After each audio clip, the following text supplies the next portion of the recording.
dawn over the Indian Ocean, and a new day for the young East African Republic. On October the 21st, 1969, there took place a bloodless socialist revolution in Somalia, one of whose first aims was to forge a healthy economy based upon the united talents of her people. In traditional handicrafts, for example, crafts of wood carving, of stone cutting, ivory, metal, and leatherwork, there previously existed only the single craftsman, catering in a haphazard way for the needs of his tiny local clientele. The revolution changed that, setting up fully equipped cooperatives, in which the craftsman's skills could be enhanced through contact with his fellows, in which he could create more and better goods for an expanding market, including a hard currency market overseas.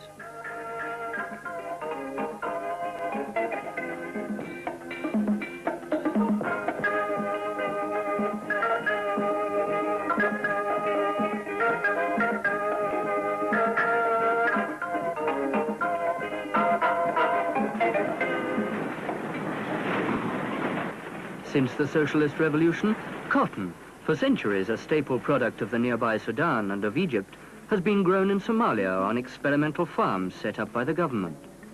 In the Shabelle region, the Somaltex textile factory at Balad was built and equipped with the most modern equipment.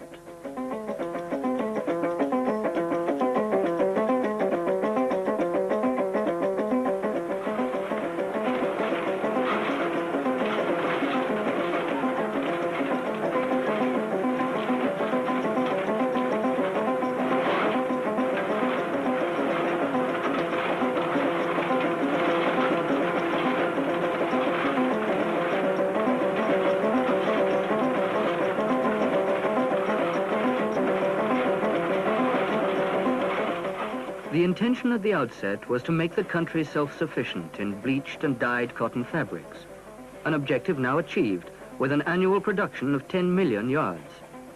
In the government's plan, hard currency resources previously spent on costly textile imports can now be diverted to other vital development projects.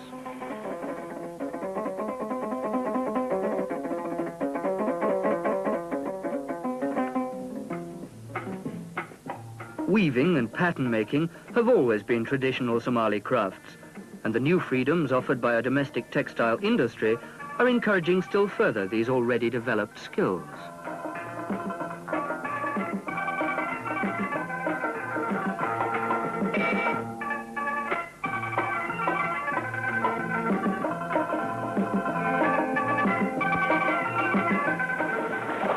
Lying so close to the equator, Somalia grows a great variety of fruits and vegetables. To package these for sale and export, the government built the huge Etop factory at Afgoy. Its positioning is excellent, lying in the very center of the fruit-growing district of the Shabelle and close to Mogadishu's export harbor.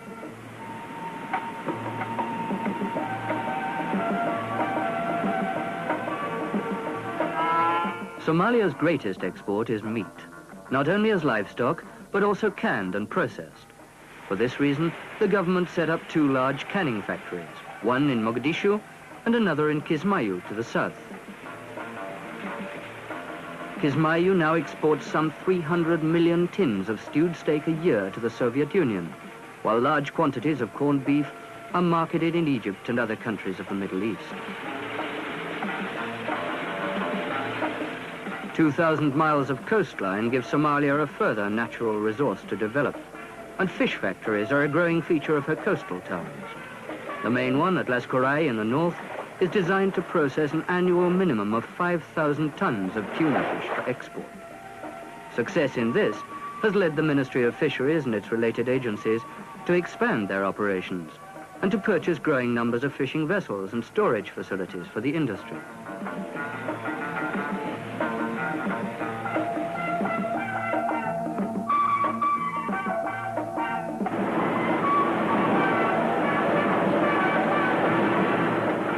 Before the revolution, Somalia's domestic needs were met almost entirely by costly foreign imports. Since 1969, she has gone a long way towards rectifying the situation. The Bail factory in the capital, for instance, now produces soap products, detergents and shampoos, sufficient to meet the entire country's needs.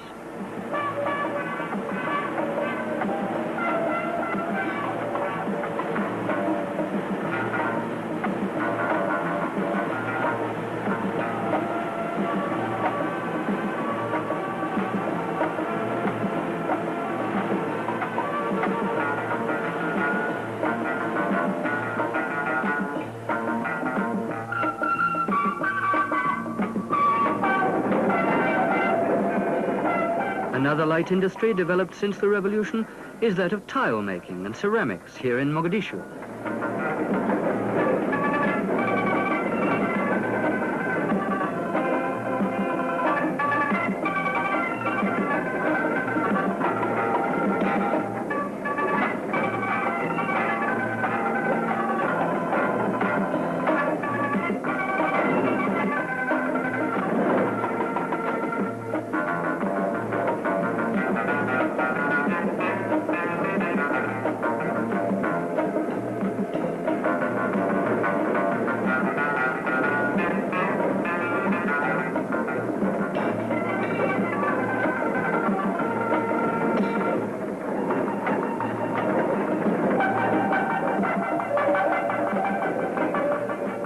Made entirely from stone quarried locally in Burhakaba, the ceramics are the work of local craftsmen, encouraged by the flourishing industry.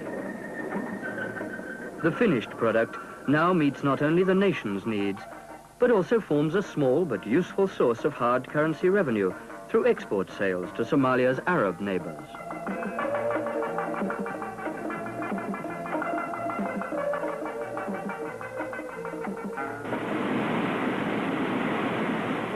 Tobacco has been grown on an experimental basis in Somalia for the past 16 years. Following the revolution, the government undertook to build a cigarette factory in Mogadishu that now turns out over 1 million cigarettes a day.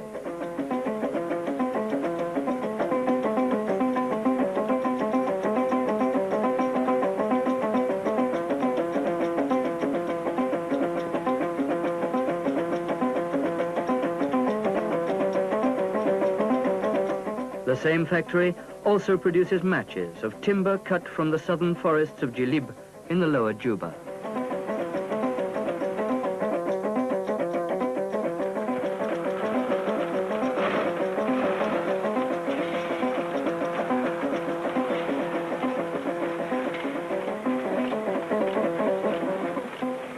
This factory, recently built in Mogadishu, is designed to make pasta, spaghetti, macaroni, rigate, from Somali maize, with the aim of making the country self-sufficient in these very essential, very basic foodstuffs.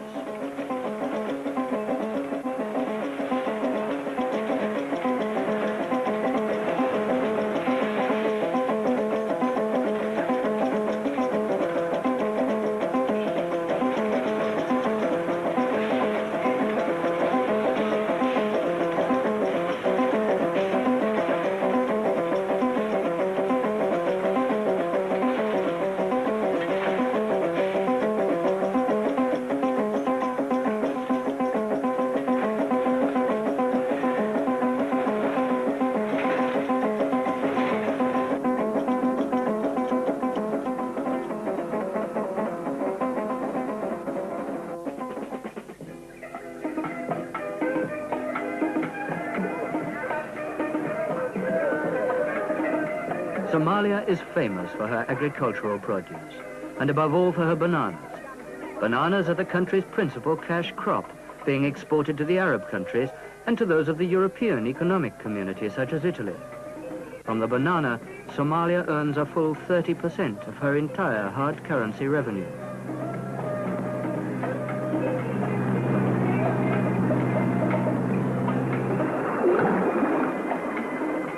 Bananas apart, Somalia is rapidly developing her capacity for producing rice, often in regions far from her two main rivers and based around expanding irrigation schemes.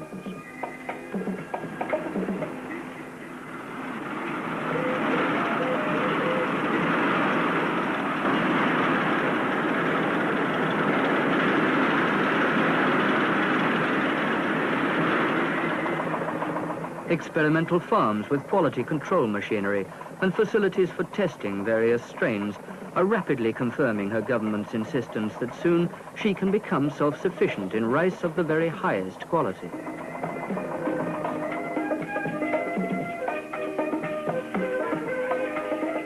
At the same time, Somali farmers working on a cooperative basis and helped by the volunteer labor force called into being by the government's plea for crash programs to develop national resources, have been rapidly expanding the country's output of crops such as maize, sorghum, groundnuts and millet.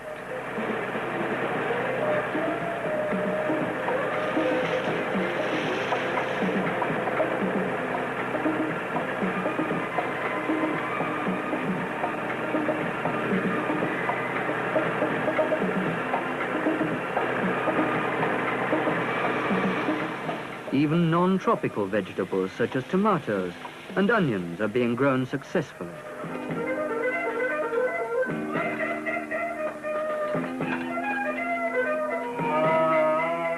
But still, livestock is the country's mainstay.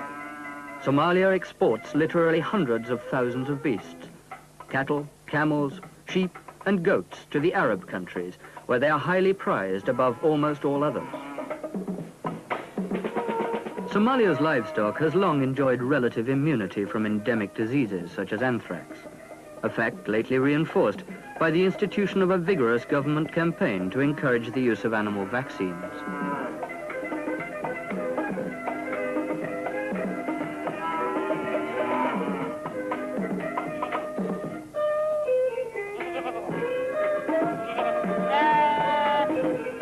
With agriculture and livestock playing so vital a part in the country's export drive, Somalia is also building up her own fleet of ships for their transportation. She has invested in larger, more efficient port and harbour facilities. The great Red Sea port of Berbera has already been expanded, while on the Indian Ocean, the capital harbour of Mogadishu is currently being extended to double its present capacity.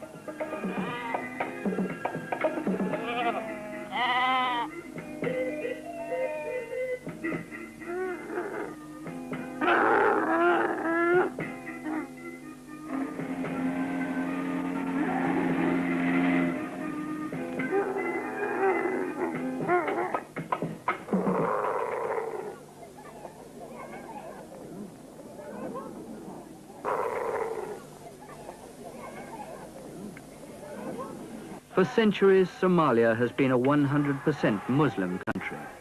Yet its religion is far from being confined to the mosque.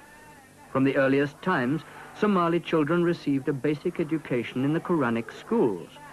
Now, since the revolution, and for the very first time in all her history, the country has also her own national schools and university, with Somali teachers giving lessons from books printed in the Somali language.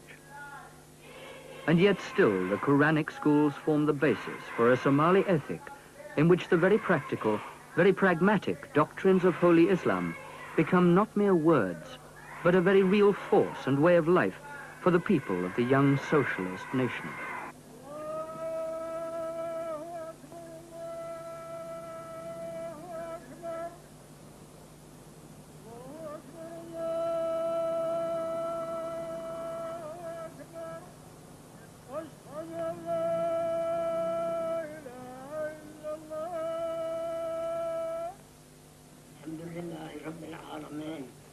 والسلام على سيدنا محمد وعلى آله وصحبه وسلم.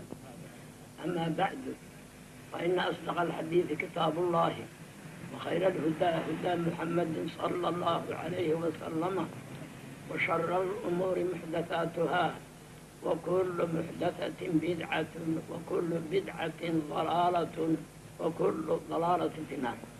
اللهم اهدنا بهداك واجعلنا ممن يسارع في رضاك ولا تولنا وليا سواك. الله أكبر الله أكبر الله أكبر.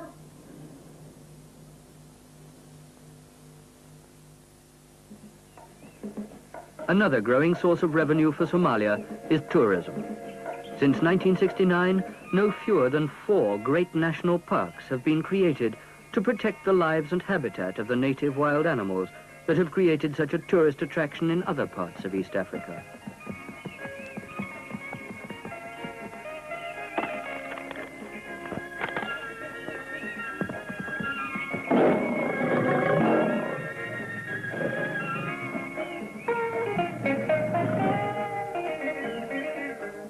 Much of Somalia's teeming wildlife is virtually unique to the country, including, apart from the cheetah, lion, elephant and antelope, the wild ass, the kudu and the speak gazelle.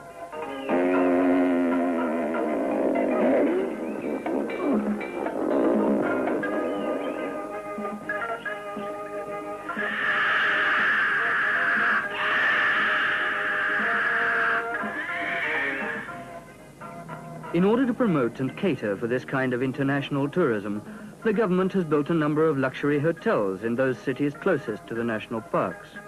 In Mogadishu, the Juba and Uruba hotels. And to the south in Kismayu, the Wamo, where visitors can relax and enjoy the very best of the country's traditional hospitality. And the cities themselves also offer attractions for the tourist. For, while the Somalis are a hard-working people, they also know how to enjoy themselves. Above all in the dance, the visitor can travel back over 1,000 years of traditional drama and folk culture during any evening spent in the National Theatre of Mogadishu.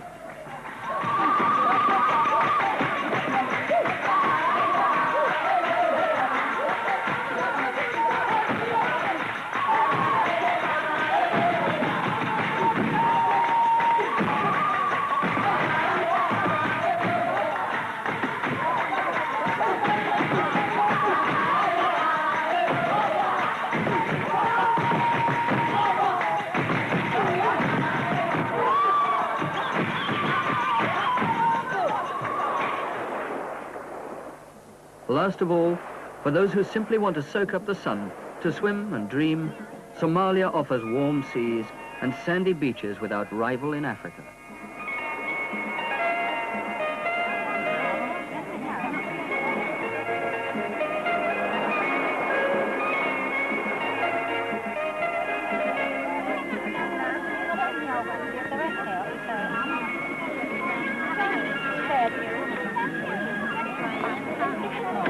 A day on the beaches of Somalia is a uniquely rich experience for any traveler lucky enough to have been there. An unforgettable finale to any visit by businessman or holidaymaker to this young, friendly, energetic and exuberant republic on the northeast coast of Africa.